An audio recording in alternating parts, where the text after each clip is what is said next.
శ్రీకాకుళం నగరంలో డయేరియా కేసులు పెరుగుతుండటంతో అధికార యంత్రాంగం అప్రమత్తమైంది. ఈ ఘటనలో మొత్తం 65 మంది డయేరియా బారిన పడి వివిధ ఆసుపత్రుల్లో చికిత్స పొందుతున్నారు. ఈ ఘటనపై సీఎం చంద్రబాబు సమీక్షించారు. వెంటనే డయేరియా బాధితులకు మెరుగైన చికిత్స అందించాలని అధికారులను ఆదేశించారు. నివారణ చర్యలు తీసుకోవాలన్నారు. మృతి చెందిన సురేష్ కుటుంబానికి ఏపీ ప్రభుత్వం 10 లక్షల ఎక్స్గ్రేషియా ప్రకటించింది. కాగా శ్రీకాకుళం నగరంలో రోడ్డు మరమ్మతుల కారణంగా డయేరియా వ్యాపించిందని అధికారులు స్పష్టం చేశారు. ఇక చికిత్స పొందుతోన్న వారిలో ఇద్దరి పరిస్థితి విషమంగా ఉందని వైద్యులు వెల్లడించారు. మరిన్ని డీటెయిల్స్ మనకు వరప్రసాద్ అందిస్తారు. వరప్రసాద్, జోసరా ఇప్పుడు ప్రస్తుతానికి మాత్రం ఈ అత్యార వ్యాధితో బాధపడే వాళ్ళు మొత్తం 72 మందిగా అధికారికంగా ధృవీకరించారు. కానీ ఇందులోని ఇప్పుడు మాత్రం ఆసుపత్రుల్లోని వివిధ ఆసుపత్రులు, అటు ప్రభుత్వ ఆసుపత్రులు కానీ ఇటు ప్రైవేట్ ఆసుపత్రులు కానీ 54 మంది వరకును చికిత్స పొందుతున్నారు. మిగతా వాళ్ళు డిశ్చార్జ్ ఇంటికి వచ్చారు.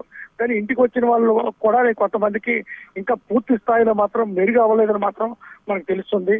ఈ నేపథ్యంలో చూసుకునేసరికి ముఖ్యంగా ఓ పక్కనే అధికారులు చెప్పిన దీని ప్రకారం ఏంటంటే నీరు ఒకటే కాకుండా తీసుకునే ఆహారం కూడా కల్తీ అయ్యే అవకాశాలు ఉన్నాయి. ఈ మధ్యకాలంలో ఎక్కువగా పెళ్లిళ్ళు జరిగాయి, అదేవిధంగా కొన్ని పండుగలు జరిగాయి. ఆ పండుగల్లో తినే ఆ ఆహారం అడక్క కూడా ఈ విధంగా జరగచ్చు అని చెప్పి చెప్తున్నారు. శాంపిల్స్ ఇప్పటికీ ఇంటింటికి వెళ్ళి శాంపిల్స్ కూడా కలెక్ట్ చేసుకున్నారు. ఆ కలెక్ట్ చేసిన శాంపిల్స్ ని విశాఖపట్నం పరీక్షల నిమిత్తం పంపించారు.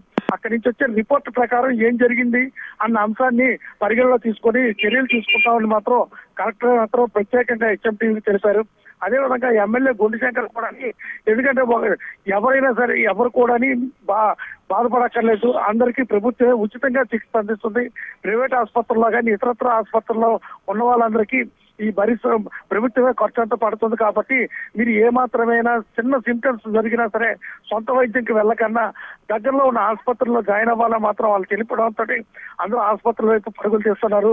ఇప్పటికే 5 స్ట్రీట్లు అటు ఉన్న ఈ 5 స్ట్రీట్లోని ముఖ్యంగా ఈ కాలువల నిర్వహణ మాత్రం సరిగా లేదని మాత్రం కొంతమంది వాపోతున్నారు.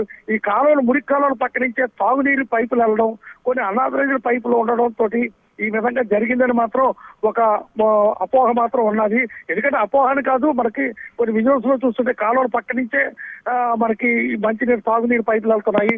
ఇప్పటికే నగర కార్పొరేషన్ సిబ్బంది టోటల్ గా ఉన్న పైపుల్లో ఉన్న నీటిని అంతా బయటకు మళ్లించారు.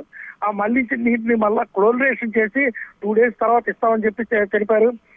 ఇప్పటి వరకును మంచినీరు మాత్రం ట్యాంకర్ల ద్వారా సప్లై చేస్తున్నారు. ప్రతి వాళ్ళు మస్టల్సుడిగా మితాహారం తీసుకోవాలి, వేడి నీరు తాగాలి, ప్రతి వాళ్ళకి శుభ్రంగా శానిటైజేషన్ చేసుకుని ఆహారం తీసుకోవాలని చెప్పేసి అధికారులు అదేవిధంగా వైద్య ఆరోగ్య శాఖ సిబ్బంది కూడా తెలపడంతో ప్రస్తుతానికైతే మాత్రం అదుపులో ఉన్నదని మాత్రం తెలుస్తుంది.